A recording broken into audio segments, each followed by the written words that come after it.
So welcome to Transparency in the Tech Center. I'm going to give a brief introduction right now about why this focus on transparency, and I'll do it through the lens of three stories, each of which shows the roles that transparency is expected to play and does play in the regulation of platform and information technologies. Hopefully, these stories will outline a set of questions about transparency that we'll follow through today, its shapes, its limitations, and its relationship to power. The first story is about content moderation and a company some of you might have heard of called Twitter. Twitter was founded in 2006, and I'm sure, as we will hear about extensively today, it was founded into a particular regulatory backdrop in the United States of 47 USC Section 230, also referred to as CDA 230. Hi, Eric, resident expert on CDA 230, which immunizes internet platforms from liability for most user content. CDA 230 also, importantly, permits platforms to adopt their own policies for content moderation, immunizing them from liability for most takedowns of user content. 6 years later, after it was founded, in 2012, Twitter began, like many of the bigger internet platforms, to publish a series of transparency reports. This included reports outlining its content moderation practices, even though it was not legally required to do so. The reports include data on legal requests made through court systems and data on enforcement of Twitter's rules and terms of service. From 2012 to the present, Twitter published these reports biannually.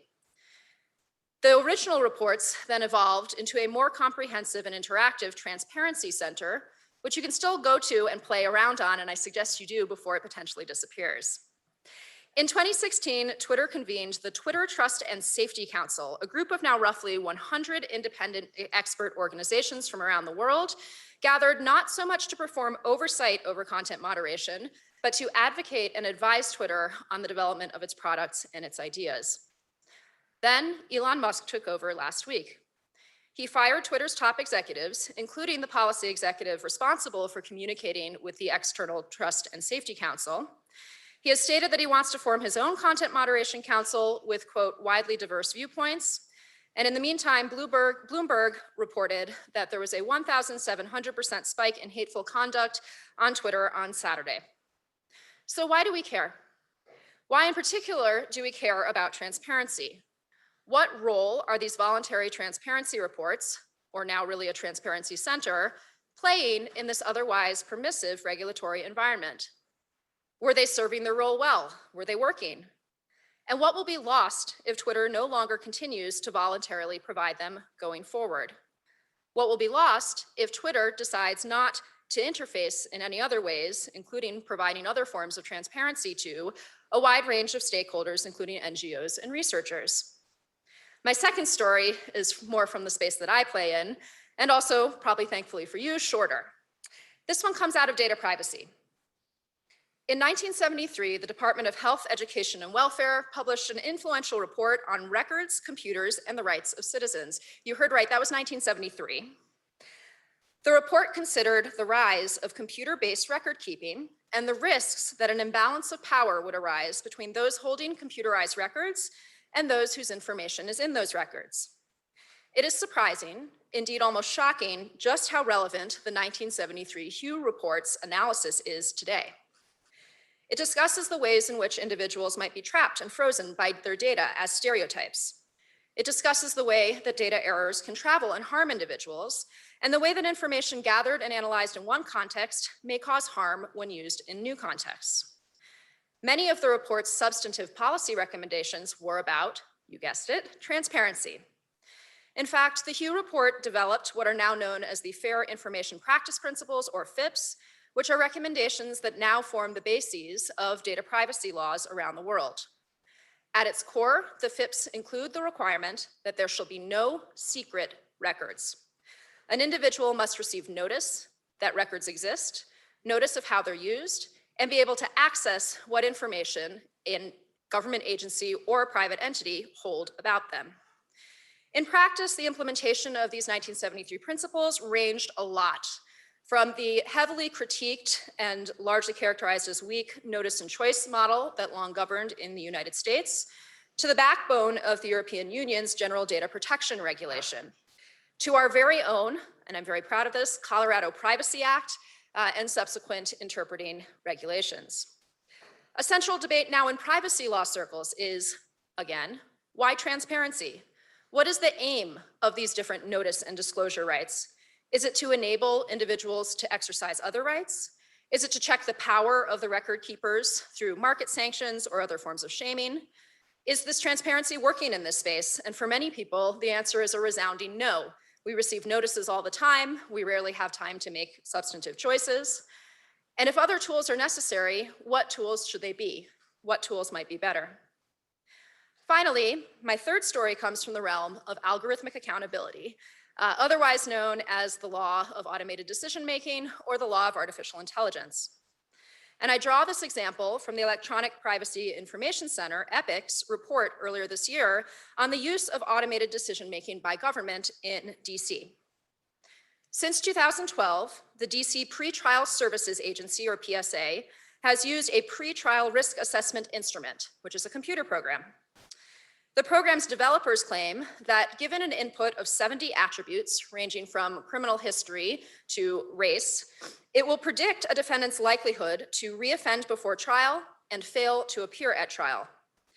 Across the country, courts use similar systems to determine both sentences and set bail. And you might have a moment where you say, well, this is about transparency in the tech sector. Why are you talking about government use of these algorithms? First of all, government procures these algorithms from the private sector, which itself uses various legal instruments to try to obscure the information on which they were developed, such as trade secrets. And second, one of our keynotes today, Julia Angwin, did a widely lauded report for ProPublica in which she used public records laws to get access to information about these private sector developed algorithms. So back to the problem. The problem is that the information that's entered into the algorithm to predict the likelihood of reoffense or failure to appear at trial itself reflects social facts. It reflects past policing behavior. That is, it reflects police decisions to stop, search, and arrest people or let them go, which themselves reflect longstanding biases and practices of discrimination. According to EPIC's report, there is some good news. After the ProPublica report, these recidivism risk algorithms were largely critiqued, and this particular automated decision-making instrument used in DC undergoes now periodic testing. It has been updated after independent review to place more emphasis on recent criminal charges and less emphasis on other proxy factors, such as likelihood of arrest. The system also underwent a validation study to try to test its actual efficacy in predicting reoffense, and a predictive bias report. And even so, after all this oversight and transparency, the system was about 7% more likely to incorrectly identify Black defendants as high risk compared to white defendants.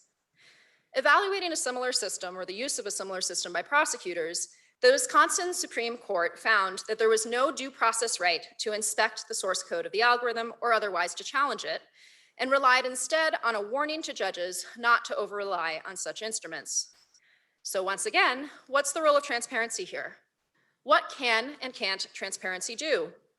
How do technical limitations and legal limitations like trade secrecy or complex programming shape the type of transparency that's made available? What's the difference between a systemic level of transparency, such as an audit, versus individualized transparency, such as a right to actually be told how a computer made a decision about you that significantly affects your life? So in closing, I want to briefly review what these three stories tee up for our conversations today. They suggest that there is significant value to transparency sometimes, even if Blake Reed in the back corner might disagree. They reveal systemic practices and impacts.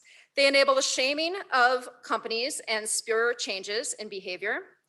Transparency can enable the public to deploy market forces as sanctions for companies that they dislike. Transparency can serve as a catalyst for policymaking by regulators. It can enable other individual rights, such as rights to challenge an automated decision-making system, which is impossible if you don't know how the decision was made.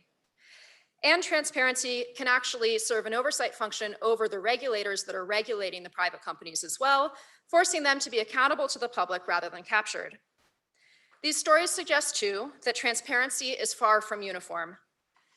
Its settings are also far from uniform. It comes in different shapes and sizes, from access to explanations, to voluntary annual reports, to audits, to oversight by third parties.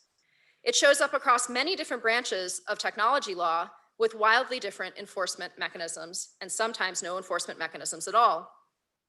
And finally, to give some credit to Blake, these stories do suggest the limitations of transparency, that it can be a Band-Aid rather than a cure, that it can present as a first step to regulation that never ends up materializing, and that it could be in tension with other values, including privacy and data security. And finally, that relying on voluntary private sector transparency has significant limitations when billionaires buy major media platforms. Today we'll proceed as follows. Our first panel here will discuss the why of transparency, the reasons for it, and its goals, followed by a short break. Our first keynote will then be from Julia Angwin, founder of The Markup and winner of the Pulitzer Prize in Journalism. She'll be joining us virtually. Then lunch will be provided. And our second panel will discuss the many forms transparency can take and what works and what doesn't. Our third panel will discuss transparency's trade-offs, what is lost if everything is transparent. And finally, our second keynote will be from Senator Robert Rodriguez, Senator of the Colorado Senate District 32, a prime sponsor of our very own Colorado Privacy Act. I want to note, just as in conclusion, that our proud tradition here at Silicon Flatirons is to begin each question and answer session with a student question. I hope you will all enjoy today, and I look forward very much to our discussions to come.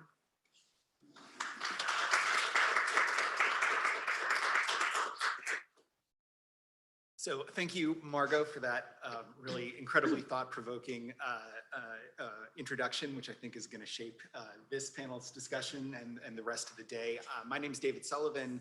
I'm the executive director of the Digital Trust and Safety Partnership, which is a partnership of technology companies working together to articulate best practices for trust and safety. Transparency is one of the 5 sort of core commitments that our company members make.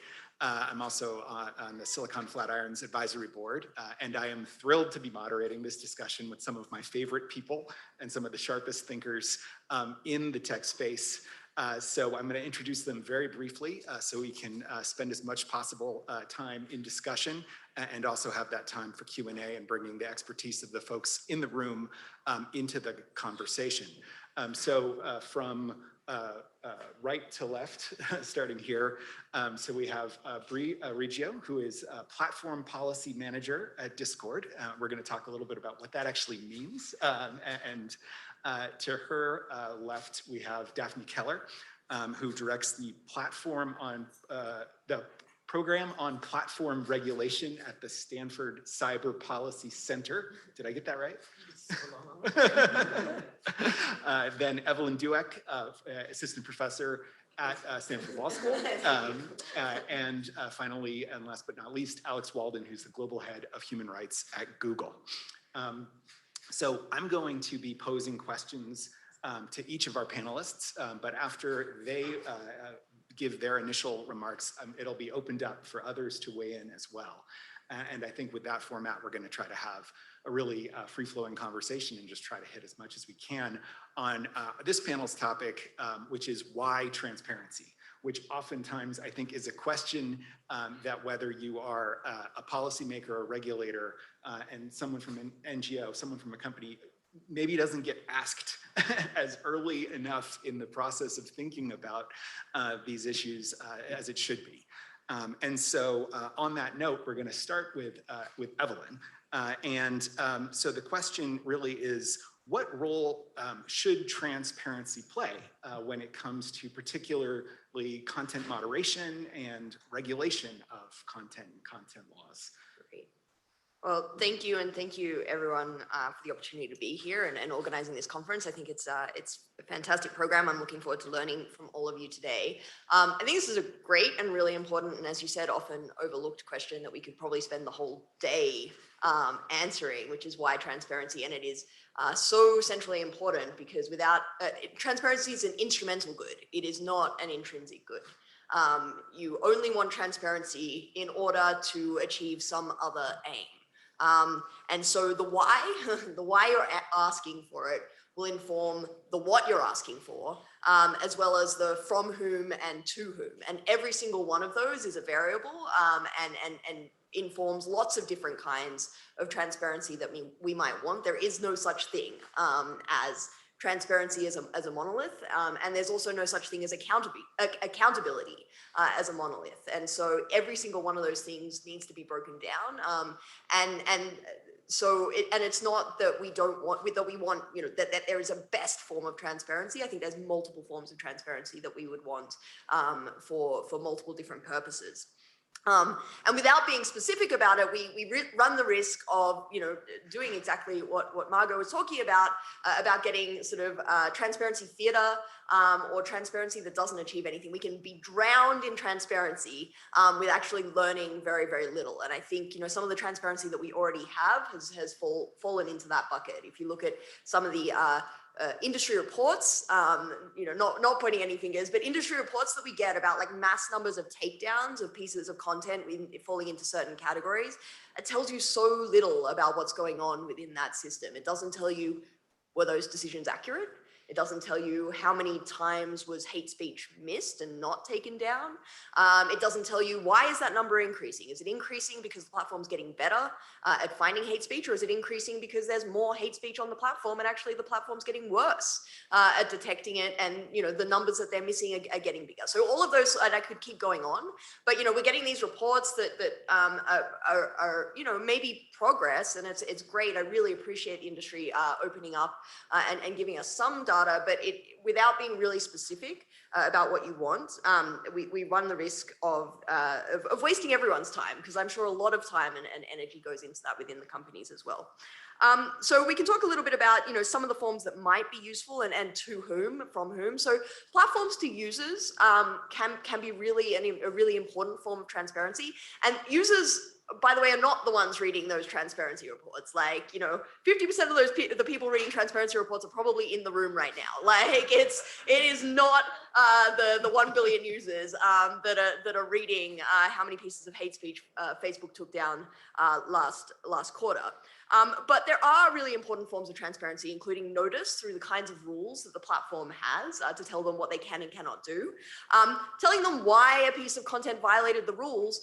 In many cases, platforms have released some data that shows if you tell them, most people are not bad actors. They want to reform their behavior and they will try and do better in the future. And so all of those kinds of transparency, and there's important work from Tom Tyler in Yale and his research group that shows that increases the perceived legitimacy of the decision making, even when a user has a decision go against them, or even where they disagree with the decision. The fact that they know what's going on, they know why the decision was made, that increases their trust. We also might think about other institutional actors who it enables counter speech. So if we know a bit about what's going on the platform, if we know the kinds of disinformation, if we know the kinds of things that they're seeing, we really, free speech tradition really believes in counter speech. And so if we have election disinformation, election officials can, for example, say, no, this is the voting time, or no, this is how we do voting or counting or whatever it is, can be a really important way of doing that. So not censorship, but enabling counter speech. One of the most important forms of transparency is checking that what the rules say on the books and on the websites match what platforms do in practice. And this is a big area of opacity at the moment, where the rule books for most major platforms these days look pretty good. It's hard to disagree with a lot of. I mean, we will disagree and we will argue around the edges, but by and large, they're sort of well thought out, really thoughtful policies. We just don't know how they're being applied in practice. I think industry learning and industry standards can be a really important part of transparency. So, I'm also really nervous about what might happen with Twitter, because Twitter has really led the industry on transparency. And one of the pieces of transparency that I love is they tell you how effective their interventions are. So, for example, my favorite piece of content moderation trivia is that, Twitter introduced this little pop-up where if you go to retweet an article that you haven't read, a little thing will pop up and it'll say, hey, do you want to read this before you, spread it further in the world? It's totally gentle. You can be like, no, I love the headline. But you can say, okay, yeah, sure. And 40% more people clicked through and read the article, which says how simple creatures we are. But I also think, that says to the rest of the industry, hey, have you thought about nudges? Nudges can be quite an effective tool in content moderation. And finally, I think, avoiding abuse is an obvious reason for transparency. And here's where we might want transparency, not just from platforms, but for example, from governments, about what they're doing when it comes to content moderation. How many requests are they making? What kind of requests are they making? Who are they making requests to about taking content down or, getting data or things like that? And I think that's a really important one, that all the transparency burden doesn't necessarily need to be put onto platforms, but can come from other actors, including civil society. Like, who are you talking to and what kind of input do you have? So I'll say, close by saying this is an iterative project. And we can't let the perfect be the enemy of the good. I think that, we're never going to get one perfect transparency ask. We're not going to solve it today. And often getting transparency only enables more questions and better questions. And you go, oh, that was really interesting. Can you tell me more? Which I'm sure can be really frustrating for people in industry, because you open up your books and then people are like, that, you haven't told me this piece of information that I want to know. But I do think that, keeping in mind that, we don't need to get it perfect straight away, that we can keep working on it, keep improving, as long as we keep in mind that what our original goals are, and not just sort of transparency for transparency's sake. Well said.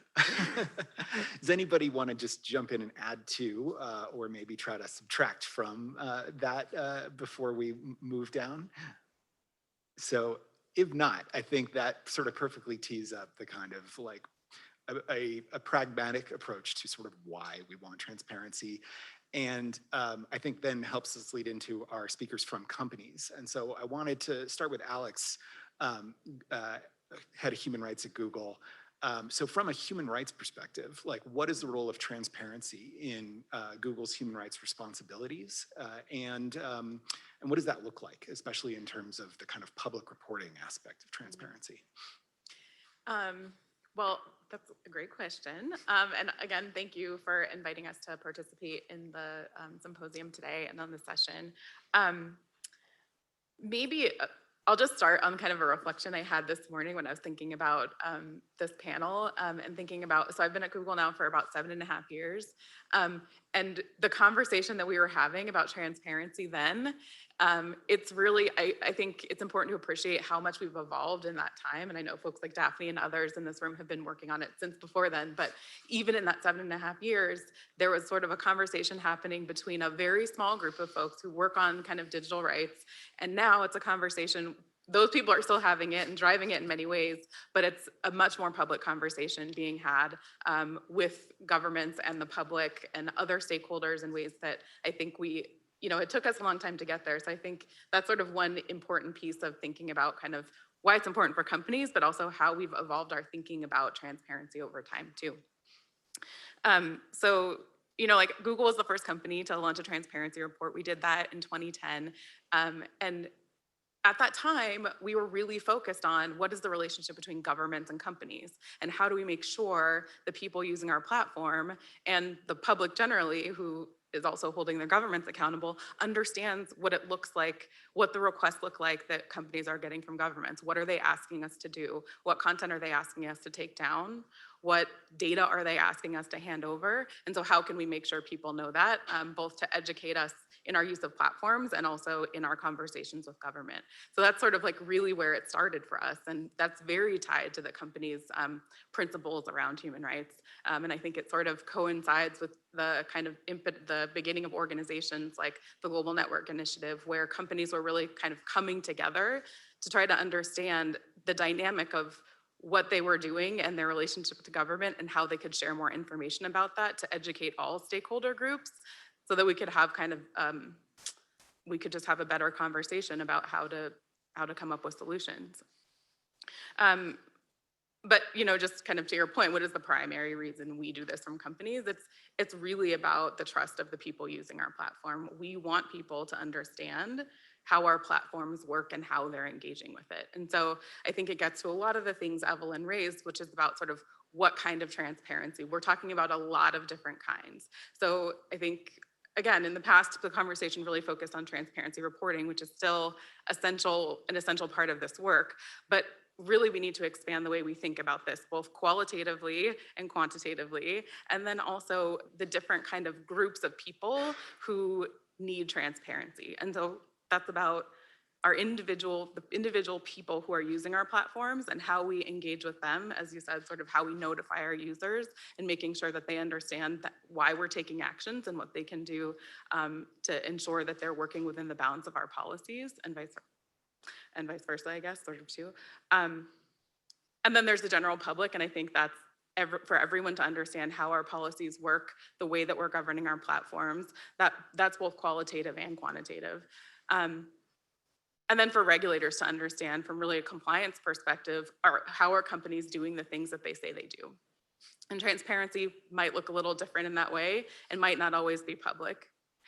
And then I think the last category is really one that I think has finally gotten more traction in the past handful of years, and that's about researcher transparency. And so what does it look like for companies to protect the privacy of their users and sort of maintain fidelity to their terms of service, and then also create opportunities for researchers to evaluate these questions.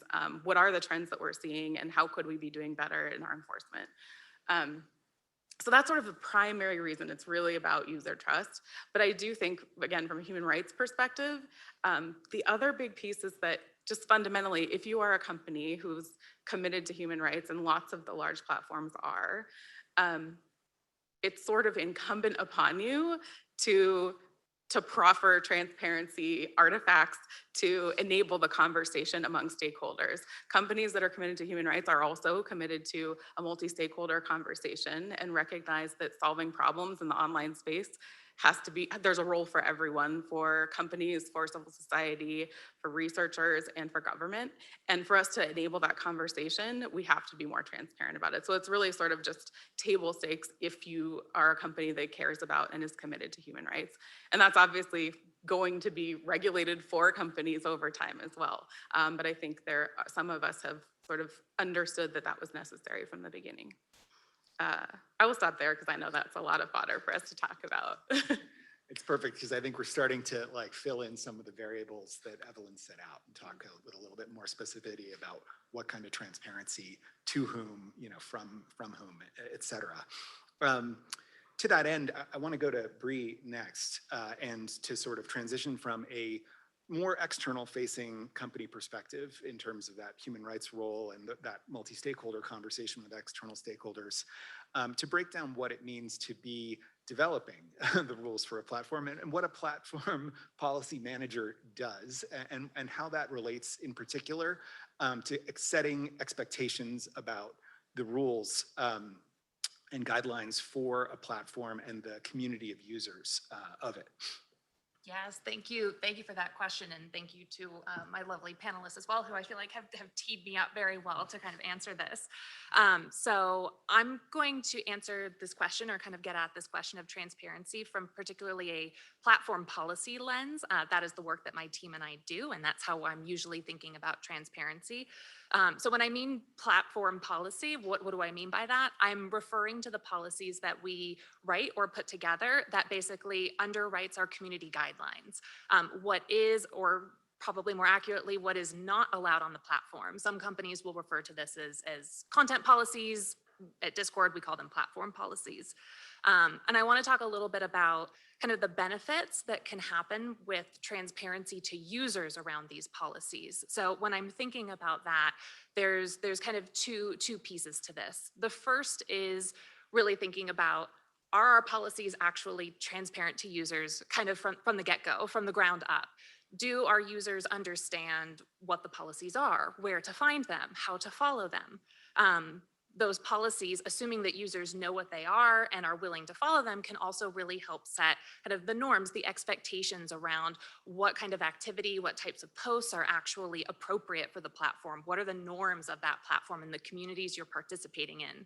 So for instance, if we were to say, put out a policy that says no harassment at all, we have to define what that means for the users, but that does set the expectation, hey, don't go out of your way to harass people. Don't go be mean to people.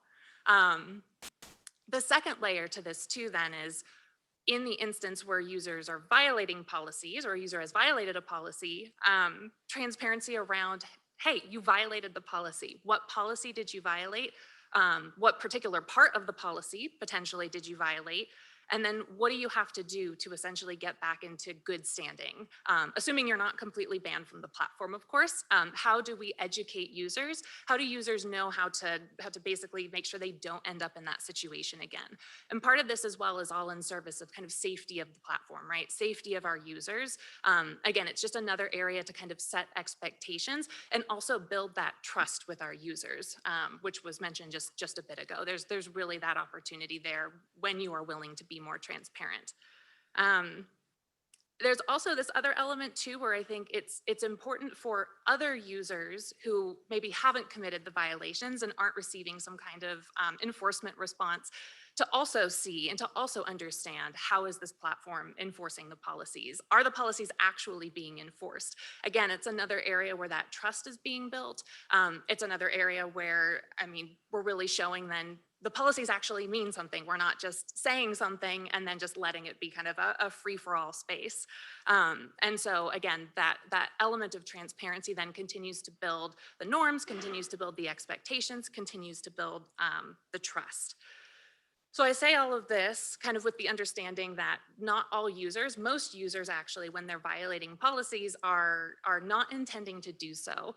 They're not necessarily doing it maliciously. They're doing it either because they didn't realize there was a policy there that they were violating, or maybe they posted something and just didn't realize actually that falls within the scope of a policy. And so that, again, that education piece comes in. There are, however, some actors who are doing it maliciously. Prior to jumping over to working on platform policy, I headed up Discord's counter-extremism team. So thinking about issues of countering violent extremism, countering terrorism. And in that space, we were frequently dealing with and talking as a team, how do we deal with adversarial actors? And so for those in the audience who maybe this is the first time you're hearing this term, the idea of an adversarial actor is someone who, for whatever reason, is really dedicated to using your platform. It serves a purpose for them, and they want to use it at all costs. A lot of the time, the actors who are engaging in this behavior are doing so from kind of a very high harm, high physical safety threat position. Think about issues, again, violent extremism, child safety. And the idea here is that they will evolve their efforts to basically circumvent your detection, circumvent the actions that you might take against them. And as you, as a platform, adapt your responses to be able to find these individuals, to remove them, to keep your platform safe, they will also evolve their tactics. And so that's where that adversarial perspective or that adversarial piece of it really comes in.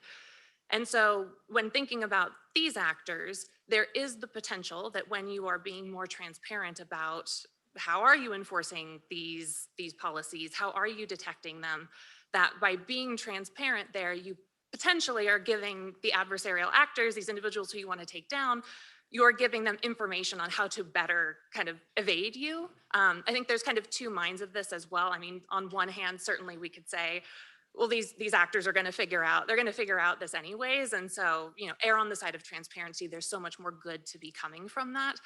But at the same time, if there's an opportunity to not give that information out, then there's potentially a justification for doing so.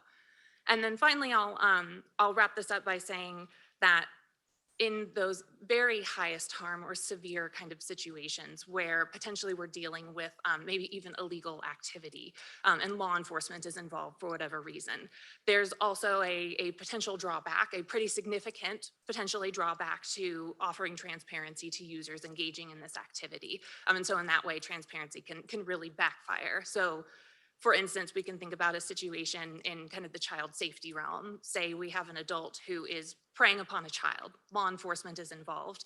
If you were to tell that adult, we've removed your account or we've taken action here because we're aware of the behavior that you've been engaging in, that potentially tips off that user to go and potentially hide the activity that they've been doing, to go erase what may potentially be evidence in some kind of case. It may also encourage them to find another way to recontact the child and then try and kind of solidify control over the child, or basically anticipate punitive action that might be coming even outside of the platform. So I will wrap up there, but just to say that I think in general, there's a lot of good that comes from transparency, particularly when platforms are thinking about building that trust with users, building the norms and the expectations of the platform and what you're trying to build. But counterintuitively, there are some situations where more transparency or transparency kind of at all costs can actually backfire and actually make users more unsafe in certain situations. Thanks, Bree. I think in less than a half an hour, we've basically had a crash course in sort of what does it mean to try to, one, build a healthy community and maintain kind of trust between the company and its community of users and this wider set of stakeholders. I wish that more policymakers and regulators in different places around the world might have all of this information at hand. Sometimes they do, sometimes they don't. And to that point, I want to turn to Daphne. The legal environment, both in the US and around the world, when it comes to transparency and to content, has been shifting dramatically. What are legislators and regulators trying to achieve with transparency, and what does that look like right now? Well, I don't think they know. Nonetheless, they have enacted some laws. So there are some major new transparency laws either about to come into effect or already enacted, but sort of stayed right now. This includes the Digital Services Act in the EU and the laws passed in Texas and Florida that are being litigated in the net choice cases have significant transparency provisions that are part of what's being challenged in that litigation. I'm going to try to, in this presentation, walk through briefly what the purposes might be of the transparency, what the countervailing interests might be, and sort of how to balance them. And I'm deliriously tired, so if I pause slack-jawed and stare at my notes, that will be why. So when I first started talking about transparency in my role at Stanford, I thought of it primarily as a way to get governments better information that they could use in crafting better laws. Because we were seeing things like proposed laws saying, hey, platforms, take down all the bad things. And with better transparency, we would be able to illustrate how those kinds of laws can backfire through overbroad removal and so forth. And in fact, because of the happenstance that there is transparency about that under the DMCA, with this treasure trove of notices sitting in the Lumen database at Harvard so that independent researchers can analyze the question, we know that there is a major pattern of over removal, which is the kind of thing that you would want governments to know when they're enacting laws for platform regulation. I think that is not what the lawmakers in the DSA or Texas or Florida have in mind. I think that a lot of the transparency rules in there, at least in the EU, or maybe the ones that the people in this room think about, have more to do with what I would think of as a democratic self-governance interest, which is finding out if I or my neighbors or my cousin in Wyoming or whatever have been exposed to disinformation campaigns, whether we are on the receiving end of content moderation by platforms that reinforces racial bias. You know, there are all of these questions about our information ecosystem that we can't really manage our lives and politically participate unless we have better answers to those questions. And so I think that's what motivates a lot of things like the draft Platform and Algorithmic Transparency Act in DC, which has things like researcher access to data and freeing up researchers to scrape content. Then the third sort of state interest or goal that you might have is consumer protection, for users to understand what it is that they're going to get before they decide to use a platform or know what the rules are. And a strange thing that's happening in the net choice case is consumer protection is the only interest being advanced by the states. So this whole question of whether there's a democratic self-governance interest and what kinds of rules that would justify and whether that increases the state's interest or changes how you think about tailoring the laws is just absent from those cases, which is a very strange way to be coming at the question, I think. So moving on to the countervailing interests. The first one, I think, is what Evelyn called wasting everyone's time. I think there is a real risk that transparency mandates will cause platforms to go out and do a whole lot more work than is actually useful for the people who are on the receiving end of the transparency. And if the platform we're talking about is YouTube or Facebook, maybe we don't care. Maybe our tolerance for making them do potentially unnecessary work is endless.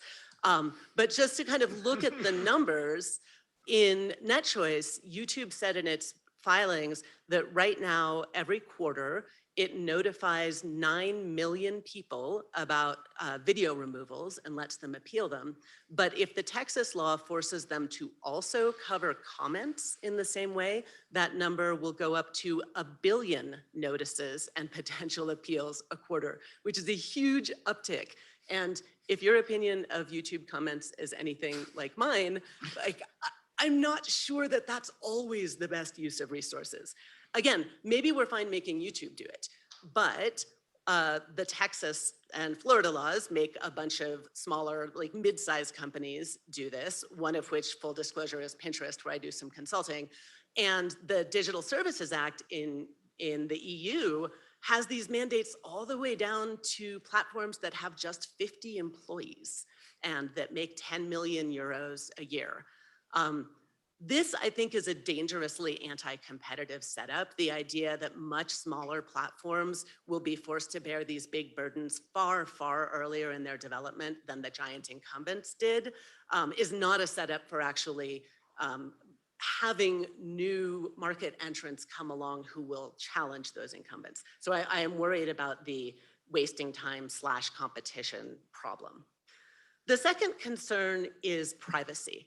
And this is a question that really varies depending on which model of competition, which specific disclosure mandate you're talking about.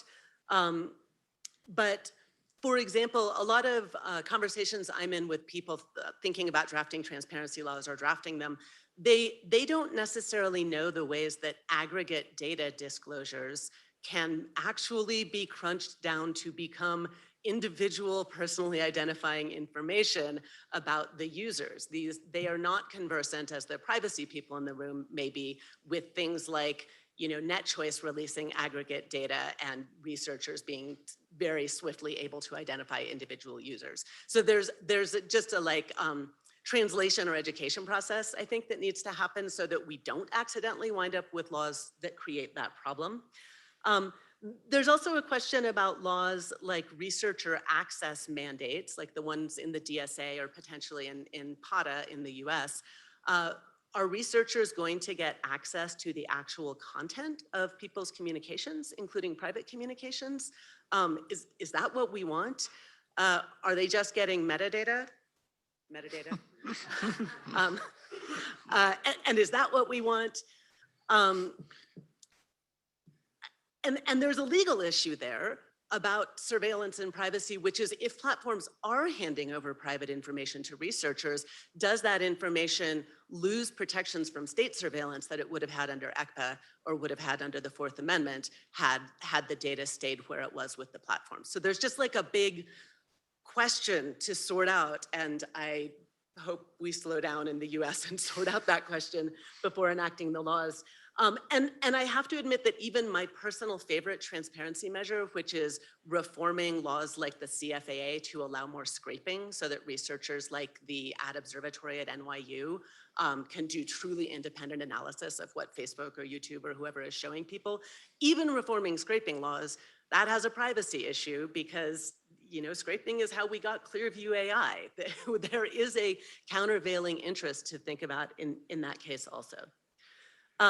Last set of countervailing interests is the First Amendment rights of both platforms and speakers. And I think that Eric Goldman will be talking about this later today, so I'm not going to belabor it too much.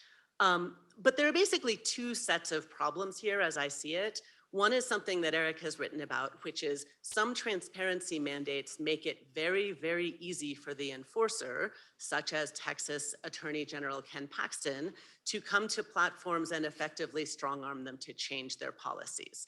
And this isn't a regular jawboning question. It's not the way that any state actor can coerce or strong-arm a platform or some other company. It's specific to the fact that the enforcer gets to say whether a disclosure of policy was accurate or not in light of what specific posts the platform actually took down. So it really becomes a question about speech where the enforcer has power, a power that Ken Paxton has already started using against Twitter in a lawsuit that was pretty expressly retaliatory for them deplatforming Donald Trump.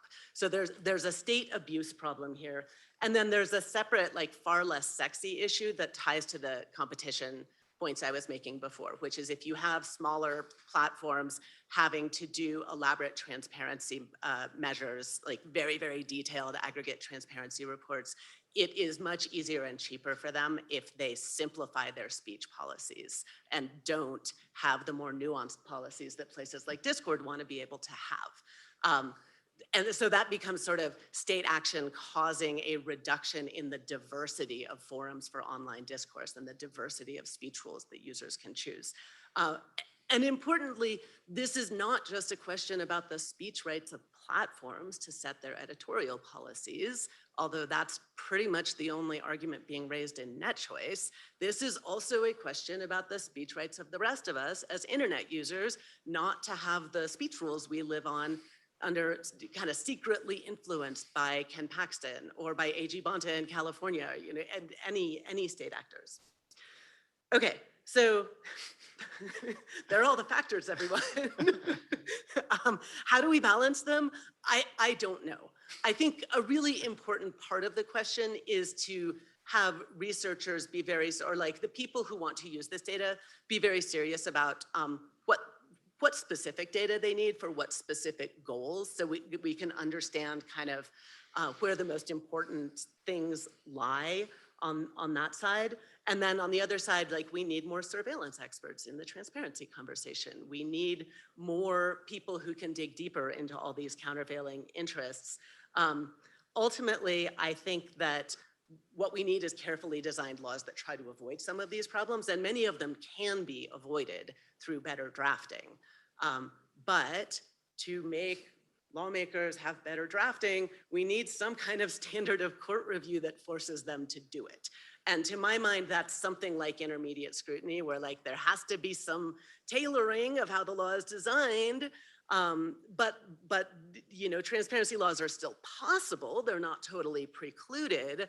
Unfortunately, what we are seeing in the NetChoice case instead, litigating the First Amendment part of this question, is the platform saying strict scrutiny applies, so you really can't have transparency laws at all. And the state saying, no, this very permissive standard under a case called Zouderer applies, and these laws are fine, which they aren't. They definitely could be improved. And so I'm afraid we're kind of not in a posture. Well, the 11th and 5th circuits have already upheld the laws in Texas and Florida. And so unless this goes to the Supreme Court and they do something smarter, we may not be in a situation where we're going to get the kind of tailoring that I think we deserve with these laws. So thank you, Daphne. I think in articulating among many things in that presentation, this interplay between whether it is innovation, competition, expression, privacy, you've basically touched on the through line of like the conversations that have been happening here at Silicon Flatirons for 20 years. And so that's a perfect place to go. One thing that occurs to me coming out of that is that multidisciplinary aspect of this and the sort of interplay between, say, privacy interests and transparency and whatnot, and the need for more different types of expertise in the room. I'm curious if Alex or Bree could speak a little bit to what that looks like inside the company in terms of making sure that those kinds of viewpoints are represented when, you know, considering why and how to adopt, whether it's transparency measures or other aspects of kind of your work. Yeah, so sorry if I'm understanding the question correctly. It's how does transparency or how do these transparency requirements impact the actual work behind the scenes essentially? Yeah, and what does it look like inside a company when you're like, oh, okay, we're thinking about this from a, sort of as you're developing platform policy, but Oh, yeah. what about the privacy kind of dynamics? Oh, or yes. Yeah. Okay, absolutely. So yes, I would say when my team, when we're drafting a policy, when we're thinking about, okay, what are all of the different perspectives, who are the multi-stakeholder folks that we want to kind of like bring into this conversation, we are always thinking about, okay, well, what does this look like publicly? What does this look like if this document were ever to be made public, even if it's intended to be an internal document? Does it kind of stand up to that scrutiny? I think when we think about issues of privacy, in particular user privacy, that comes into, so I should back up and actually explain, when we are drafting our platform policies, we think about them as kind of two parts. The first part is, of course, the actual policy. What isn't allowed? What is allowed? What are the criteria that basically our safety teams will be looking for when they're going in to actually determine, is this a violation? Is this not a violation? And then the second part of it is actually the enforcement guidance. If our safety team were to discover this violation or to see a violation, what is kind of the proportionate response here? And then what do we actually say to users? What is that public facing language that goes out to a user who has committed a violation? What does that look like? How does that interact with the policy? A lot of the time our policies are can sometimes be very academic in nature. And so we always want to make sure that we're translating that policy to users in language that they can understand. And then of course you think about, okay, what about non-English and international language? And you have just a whole enforcement kind of ball of challenges to solve essentially.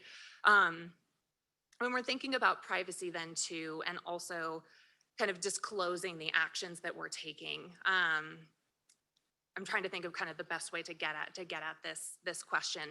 When we're thinking about disclosing actions that we've taken, we do always consider privacy as part of this. And essentially, okay, if in disclosing that we have taken action here, what happens if the action was happening in a private space? And Discord, for those of you who are unfamiliar with it, is very much based around private, intimate, invite-only spaces. We do have lots of public spaces, but the vast majority of the platform at this point is very private.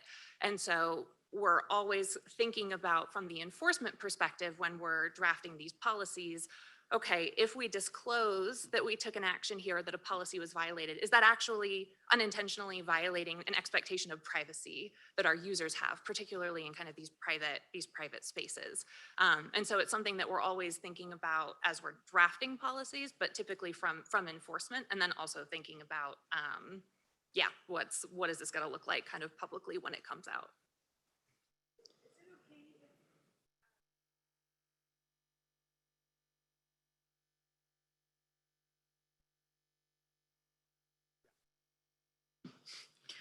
I'll just like maybe two finger on that and say, I think it is true that sort of inside, at least in a large company, we do have sort of the microcosm of all of those stakeholders, from privacy, from freedom of expression, from trust and safety, from legal, from public policy, having a conversation about what are the ways we can be more transparent and what are the challenges around that. So like the sort of liveliness of the conversation we can have in this room is also mirrored inside the company when we're thinking about what we can do, which is, I think, also why it's sort of takes a long time for us to figure out what is something we can do that is meaningful to the public or other stakeholders that we're interested in providing this for, and also how do we do it in a way that is protective of our users and the policies that we've created.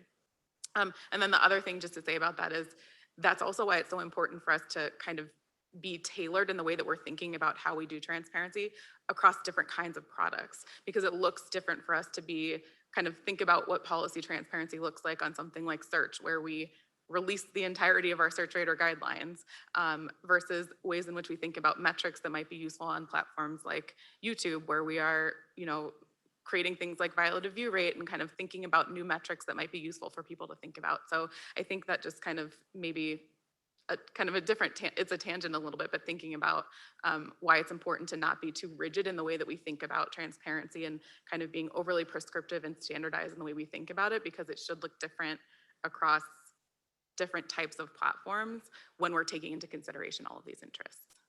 I think that goes to Daphne's point earlier in terms of if you create transparency requirements that are too sort of blunt, then you lose the benefits of having different types of products. And I think it's one thing I've noticed that I hope to explore as this conference goes on. My sense, and this is from a distance and maybe ill-informed, but folks like Margot and others can correct me if I'm wrong, that in the data protection and privacy space, for example, the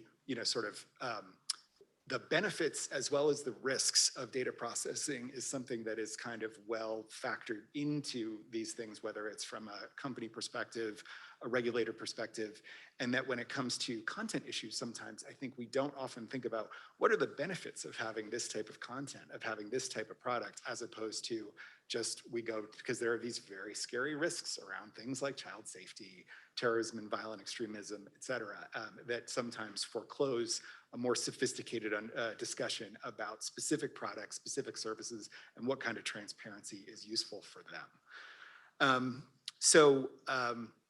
I want to take the moderator's prerogative to ask one more question of the panel before we go to Q&A and bring the audience in.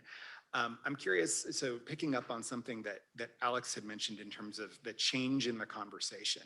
I'm curious whether all of you in the time that you've been working on these issues have seen what kind of shifts in the rationale for transparency being kind of a key aspect of policymaking in the space have happened, and where do you see this going in the next 2 years, 5 years, whatever period of time you'd like to forecast?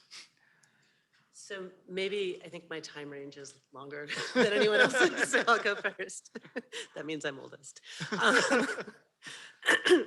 So when Google I was at Google when they put out the first ever transparency report. In fact, we didn't know that we were coining the phrase transparency report.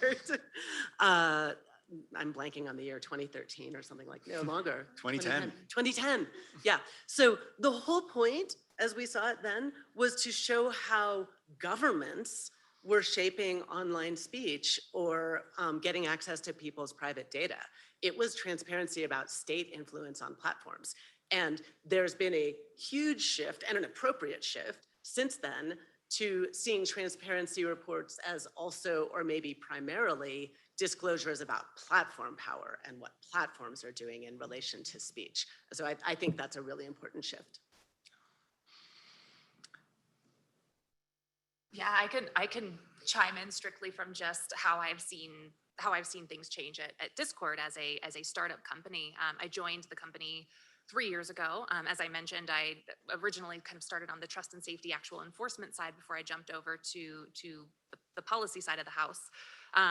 And back when I joined Discord, it was pre-COVID pandemic, much smaller company, and there was definitely transparency around communication of policies, but it was not, I would say, kind of at the forefront of a lot of conversations. There was focus on content moderation, on making good content moderation decisions, justified and reasonable content moderation decisions. But the communication of those decisions was, again, we were doing it, but it was not kind of at the forefront. It was not leading the conversation around content moderation. Over time, I think as the company has gotten a lot bigger, and then of course thinking as well, knowing the Digital Services Act is kind of on the way, there are these regulations coming down the pipeline, which is a little bit of a forcing function, certainly, but the conversation, at least with being a part of a startup company that has been maturing over these years, transparency has definitely moved to more of the front of that conversation, and really kind of scrutiny and wanting to make sure that we are actually being transparent with our users and we're being clear with them that when we send them language around a violation, it is actually discussing the violation. It's as specific and as nuanced as we can get it. So it's an iterative process, but just in the 3 years that I've been at at a startup company, just for kind of comparison or insight into a platform that is a little bit smaller than some of the other big tech giants out there, the conversations definitely change as the company gets larger. Evelyn.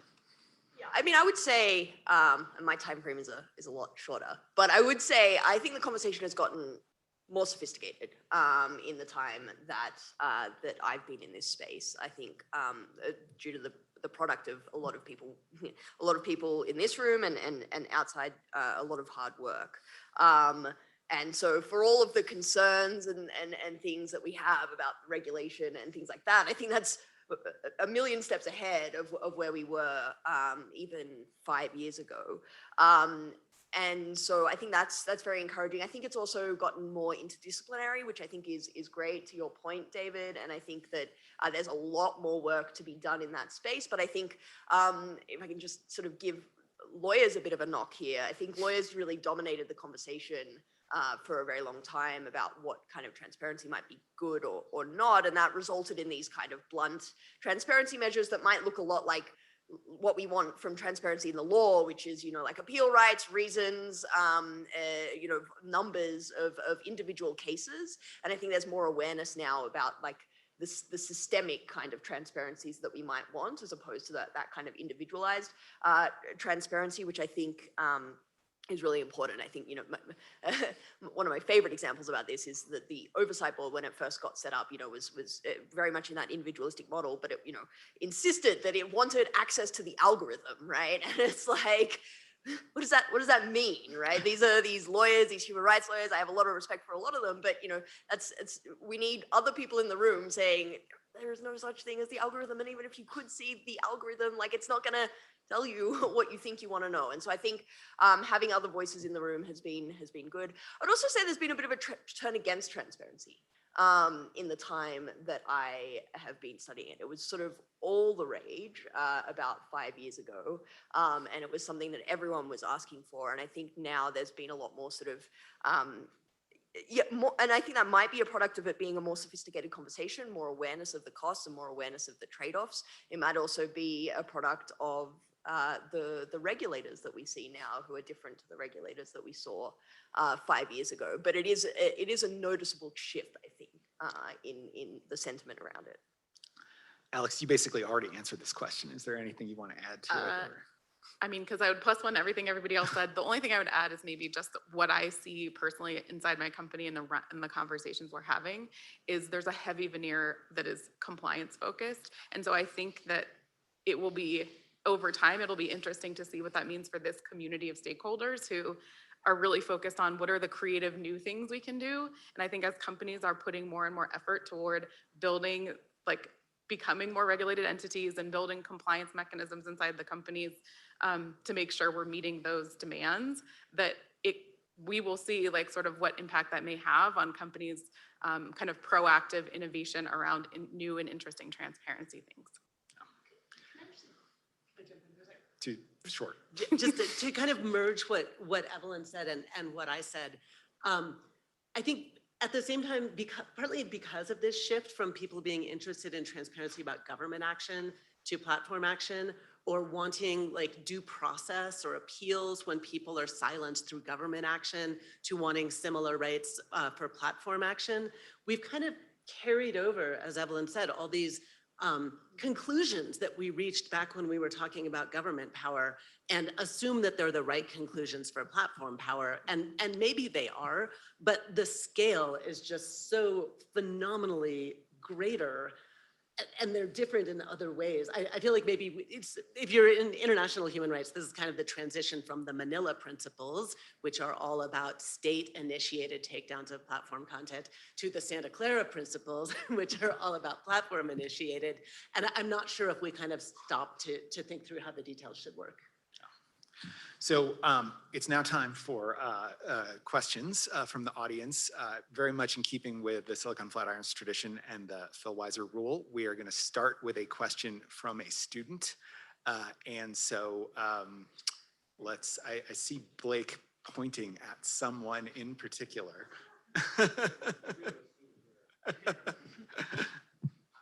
Yeah, I think there should be a microphone coming your way for the online audience. I do have a question for Bree. I was just hoping you could speak more about that education of users that you were doing. I hadn't thought of platforms in the role of educators, and I know that it's a broad scope between innocent actors and really malicious actors. But could you speak to the role of the platform as a compliance educator? Yes, absolutely. So again, I'm going to come at this through the lens of platform policy, my area of expertise. When we're thinking about enforcement actions that could be taken against a user for posting something or behaving in a way that is violative, right? There is not with every content area. I think, again, there are those kind of high harm areas where physical imminent harm is possible. And so maybe not in some of those cases, but in situations where maybe the violation is less harmful, we can think about enforcement actions besides just kind of the binary, like leave up, take down content, leave up, take down accounts, and instead think about things such as like educational warnings. And so when then we would say, okay, I think misinformation is actually a really good example here, and I can think specifically about Discord's health misinformation policy, which we have a blog post about. Encourage you to go read it. When we would come across, or if we were to come across users who are posting misinformation about, say, COVID vaccines, any kind of health misinformation, and there does not seem to be actual context to kind of show, oh, this person is actually like deliberately trying to mislead people. Maybe it was just an honest mistake. They thought that they were sharing information that was helpful, and it actually turns out, that was a misinformed kind of take. We can think then about sending a warning to that user to basically say, hey, we took down this piece of content, right? Or we took action against your account for these reasons. You posted something that was kind of misinformed. Here are actually resources to authoritative sources where you can go and kind of check and see like, this was why this was misleading, or what the actual information is. And so that's one, I think, area that's a little bit of a low-hanging fruit, is to just think about, when you're taking enforcement actions, where are there opportunities to tell users, hey, actually this isn't allowed, this isn't something that we want to condone. Here are resources for you. I think about this a lot too in terms of content areas where users might be at risk of committing acts of self-harm, for instance. Like that's another area where, and that's a little bit, I guess, away from the education piece, but thinking about where can we help support users. And then I will also say too, with Discord in particular, because of the nature of the way the platform is built, which is really based around communities, any way that we can also empower our moderators. So I'll explain very briefly. Discord is set up around communities. We call them servers. Anyone can go and create a server. And then if you are a server owner, you can basically bring in other users to be moderators or administrators. And they can help kind of set the rules and norms of the server. Everyone has to abide by the guidelines. You can set rules above and beyond that. It's a community-based kind of approach. There's also opportunities to kind of teach community leaders, hey, here's how to also kind of educate when you see potentially problematic behavior happening. And so for instance, we have a Discord Mod Academy. We have a whole kind of curriculum of what it's like to be an effective online community moderator that we make available. And we have a program. And so that's another area where we can kind of try and be a little bit more educational and supportive versus just strictly punitive. So other questions? Let's go first to the rear and then come forward. And I should have said, actually, if folks could be sure to just identify themselves when asking a question. Thank you. Hi, thank you all for your time. My name is Gabe Rudin. I'm a 3L here at Colorado. And I was wondering if you could discuss your opinions about like the almost de facto deputization by public sector authorities for private sector companies, and for discussing what they consider to be disinformation or malinformation or misinformation, and maybe transparency with respect to, I don't know, more of a public discussion about the extent and of that relationship and like levels of comfort that high-level executives in certain large companies think, they should have with our government, and where that line should be drawn, and if the public has a right to know more about it. So I do want to just take the other question first, because I feel like we could spend the rest of the time responding to that, which is really great. But I think there was one person just, and then we can bundle these and respond. Hi, my name is Yamnish. I'm from the School of Business here. My question is, let's say if we are a policy maker dealing with transparency, do we, in 2022, have all the tools and technology to actually implement what we want to? Or if there are any gaps, is there enough research in the area? Great. So both questions. Who wants to jump in first?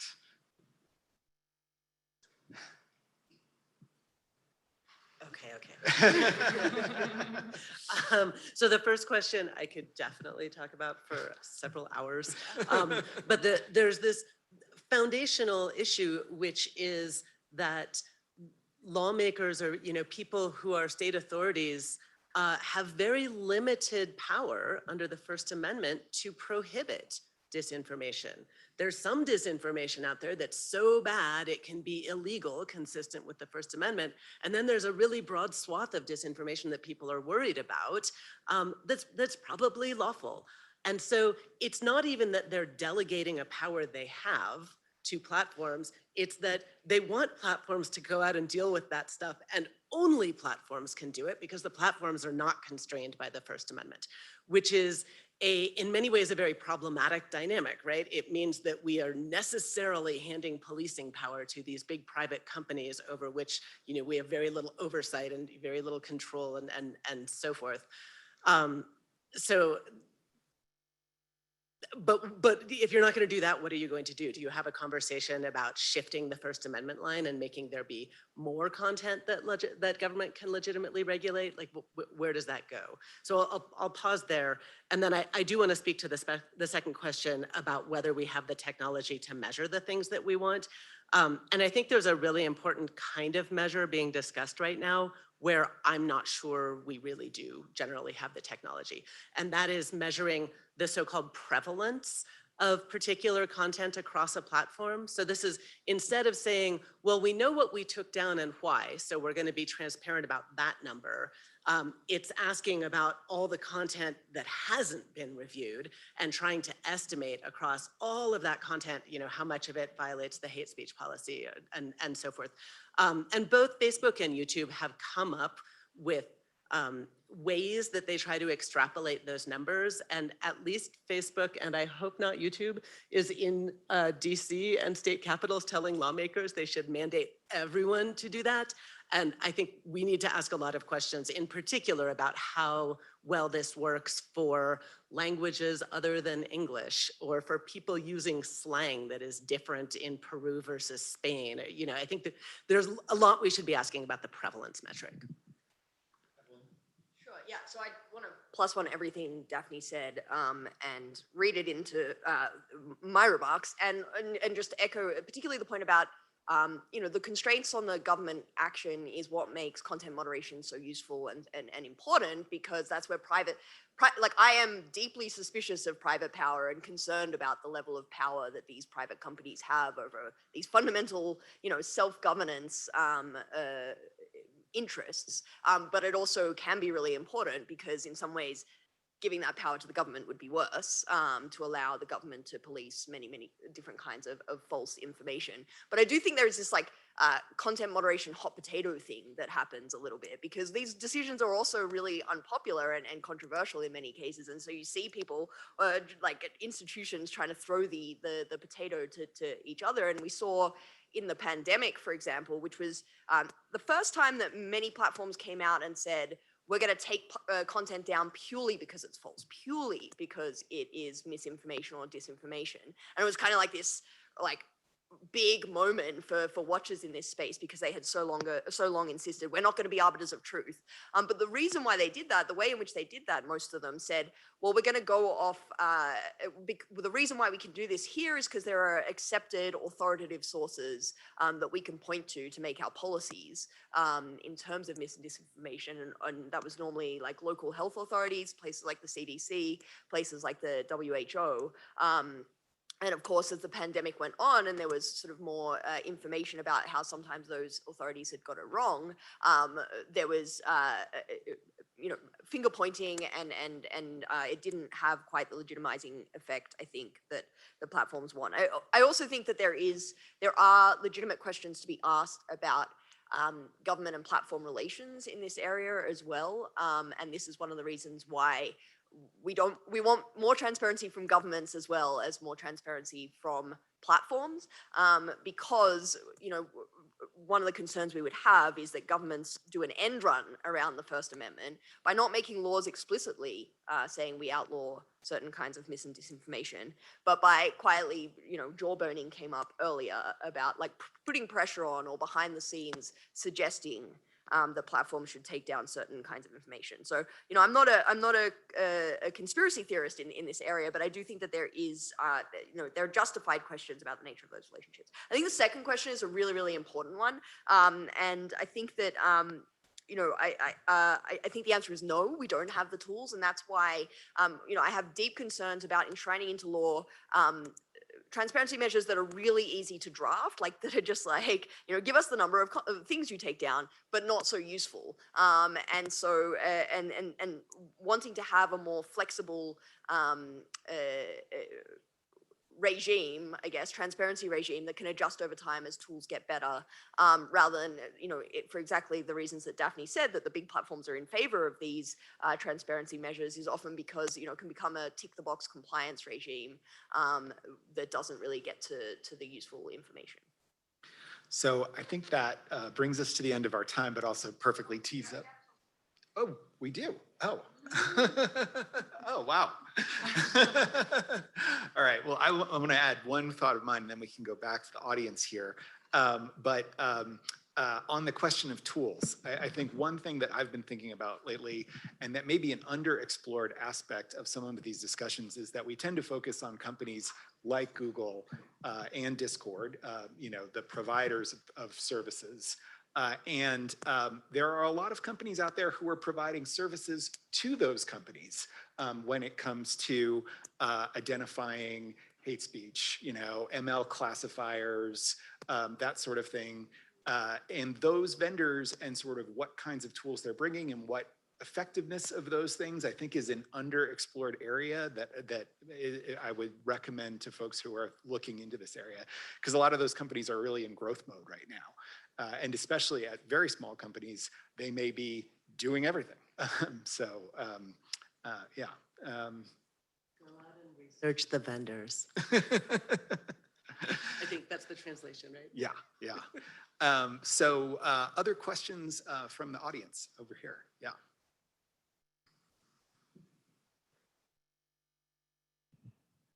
I would venture that most of the people in this room went to law school because they were like me and they couldn't do math. And Evelyn talked about the algorithm, and that's really curious to me.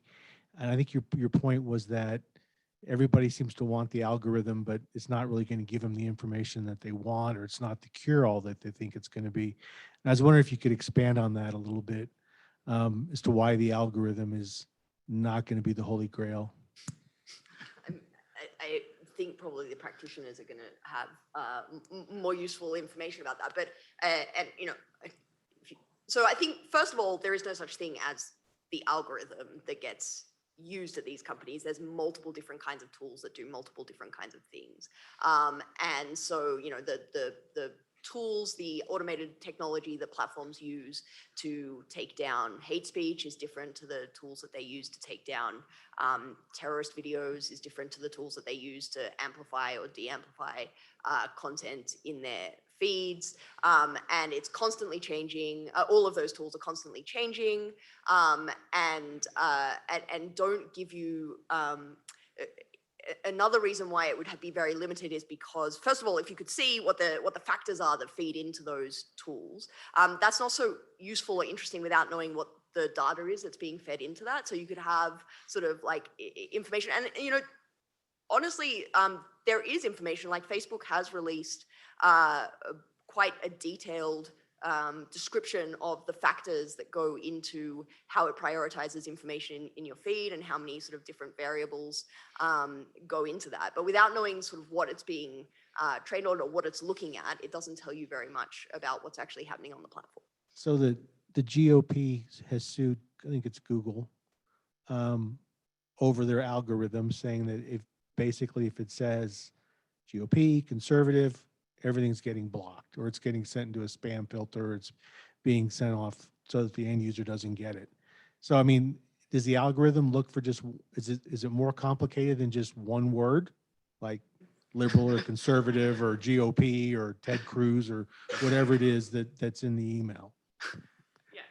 So, I mean, not to sort of repeat everything that Evelyn said, but there are many algorithms and they are being regularly updated all the time. Like my favorite stat is that 15% of searches are new every day. And so that just kind of goes to show kind of the ways in which the algorithms that are in action are kind of being put up against novel questions and new sets of information on a regular basis. And so then we are adapting and amending and revising those things all the time, one. Two, all of the research that has been done thus far demonstrates that those sorts of assertions don't have a basis, that is not actually happening. And so I think, that's maybe speaks to the importance of having research done on the platforms to really be clear about what is a myth about what's happening, and then what is actually happening. What are the outcomes of what our recommendation algorithms and other things are doing?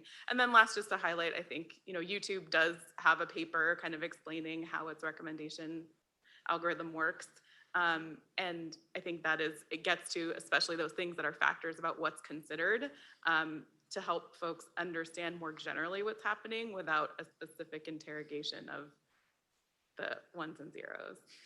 And then lastly, I think there's other things that have been interesting in this space to look at, like not really in the content moderation space per se, but in other product areas. We have, like in cloud, we do model cards where we sort of talk about what we've built and the accuracy rates and what it can be used for. And so it's other ways of thinking about how you can look at the performance of AI and ML, what it's doing measured against what it's supposed to be used for. So just another thing to throw out. I'm wondering whether maybe just Daphne, as somebody who's written extensively on amplification as a concern and anxiety of the public and policymakers and the challenges about what does that mean, if you could speak a little bit to sort of recommendation and amplification and why that is maybe not as easy or simple a thing to regulate or approach with law and policy as folks might think.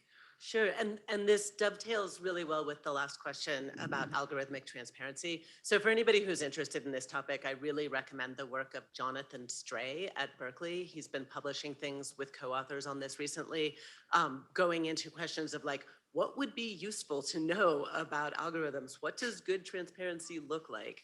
And also publishing things that relate to this question, which is, what would it mean to regulate amplification or say that platforms are liable for increasing the reach of particular content? So my article, Amplification and Its Discontents, looks at this as a First Amendment question, and Jonathan's comes at it very much as like a statistical question or a computer science question, like literally what does this mean? And one thing that his students did, or his research group did, was go and ask policymakers, what do you mean by amplification? And they came up with 3 very different answers. I can't remember all of them, but one of them, which I think is very common, boiled down to showing one thing instead of another thing. When there are infinite things or, trillions of things or even just millions of things that could be shown, which ones are you showing? Well, that is the basic act that any platform is doing in the UI that you look at any time. And so that can't be what amplification means. And I think that For some platforms like Twitter, you can imagine just a reverse cron order feed as the like non-amplified baseline that you then compare against to say whether the ranked feed caused greater distribution for harmful or illegal content. For other platforms like, well, Google Web Search, if it doesn't rank things, it is useless, right? Like nobody wants a version of web search or any kind of search functionality without amplification. And then for a product like YouTube, setting aside the recommendations part, like when you go to YouTube, what do you see on the page? Are they supposed to have it in reverse chronological order so that anytime you show up, you just see whatever was uploaded most recently? You know, so there are a lot of problems in defining what we think the relevant baseline is, both for kind of statistical reasons that Jonathan goes into, and then for these practical reasons about, you know, what is it we expect from these products. Thanks. So I think we have time for a couple more questions. So let's go first here. Yeah, there will be a mic coming to you. And then we'll go to Jeff. Thank you. Fascinating discussion. And in particular, it was interesting to understand how we look at the changes that have been happening in the platforms over the recent years.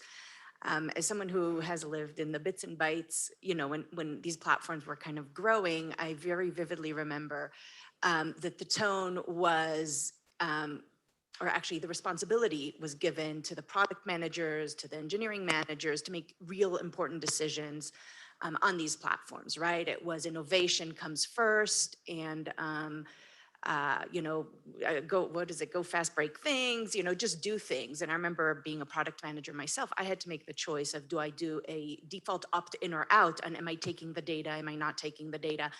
And these companies, you know, played the role of hands off, right? Like, we're just a platform, someone else should regulate what's happening here. We're fast forwarding, you know, 10, 15 years into where we are today. And my curiosity is, are we seeing a trend similar to what we saw in the EU, for example, not on transparency, but on privacy with GDPR, just blanket statements of the right to be forgotten, I own my own data, and things like that? Are we going to see that in the US? And secondly, it feels, I remember Facebook did a very, you know, courageous move and said, no one's going to be anonymous on the internet. Whereas I go now into Discord, which my kids are on, which there is no one who's not anonymous, right? There's encouragement to not, like, none of my kids have their name on there. So from a transparency perspective, it feels like the trend is going the other direction. And there's this space for the regulators to come in and do these blanket statements. And do you foresee them coming in at that level, kind of like what the EU did on data, but on transparency? So I think in the interest of time, maybe we'll have that as the last question and allow our speakers to offer any final thoughts in response to that. So I don't know if we want to start here with Discord. Yeah, I mean, in terms of, I don't know that I could speak to kind of what's coming from a regulatory standpoint. I would much rather leave that kind of question to some of potentially my public policy friends or legal friends who are kind of more attentive to that landscape. What I can say though is, I mean, to the idea that product managers or engineers were potentially one day long ago making a lot of those decisions. I mean, I think that that's true in a lot of startup environments as well, where maybe policy is really kind of not at the forefront of those conversations when you're first trying to kind of stand something up. At Discord, for instance, I run our platform policy team, but I also have a counterpart who really focuses on product policy now.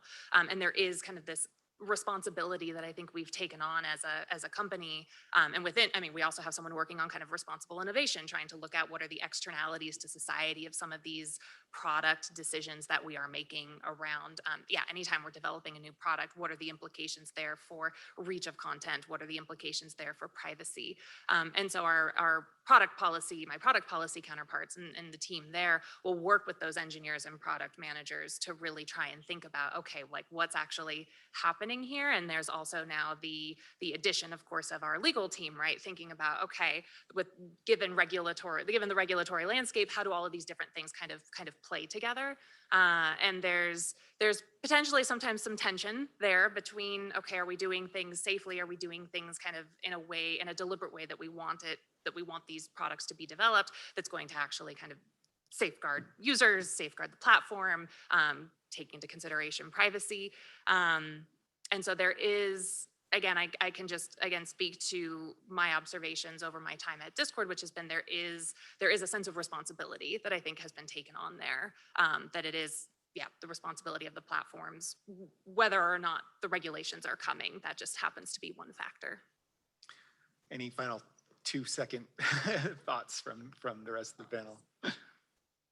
Okay, well, I think that's a great place to wrap here. So thank you to our panel. Thank you to the audience for all the great questions. And looking forward, I think we did a pretty good job on why transparency. So